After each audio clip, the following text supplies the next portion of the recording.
Turistët nga Shqipëria po vazhdojnë ta zgjedhin Kosovën si njërin ndër destinacionet e tyre të preferuar edhe pas përfundimit të sezonit veror. Sipas të dhënave zyrtare për muajin shtator 2025, në hotelet e Kosovës janë regjistruar 64.727 vizitorë, duke shënuar një rritje prej 3.7% krahasuar me të njëjtin periudhë të vitit paraprak, ku ishin evidentuar 62.393 vizitorë. Nga ky numër, 39.397 ishin vizitorë të huaj, ndërsa pjesë më të madhe të tyre e përbënin qytetarë nga Shqipëria, të cilët e prej vitesh përbëjnë një nga grupet më të rëndësishme të turistëve që vizitojnë Kosovën. Kjo prania e qëndrueshme dëshmon lidhjet e forta kulturore dhe emocionale mes të dy vendeve, por edhe zhvillimin e infrastrukturës turistike që po e bën Kosovën gjithnjë e më tërheqëse për vizitorët shqiptar.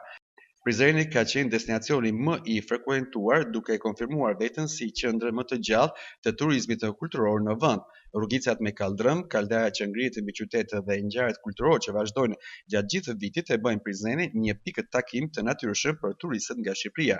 Krahas Prizrenit, interesi i shtuar është vërejtur edhe për Pejen, Gjakovën dhe Brezovicën, ku turizmi malor dhe ofertat për fundjava të shkurtra kanë tërhequr shumë vizitorë nga jugu i kufirit. Rritja e lehtë e numrit të vizitorëve në muajt shtator dhe tetor, në një periudhë që tradicionalisht shënon rënje të fluksit turistik, tregon se Kosova po konsolidohet si një destinacion gjithvjetor, veçanërisht për turistët shqiptar që kërkojnë afërsi, mikpritje dhe përvojë autentike.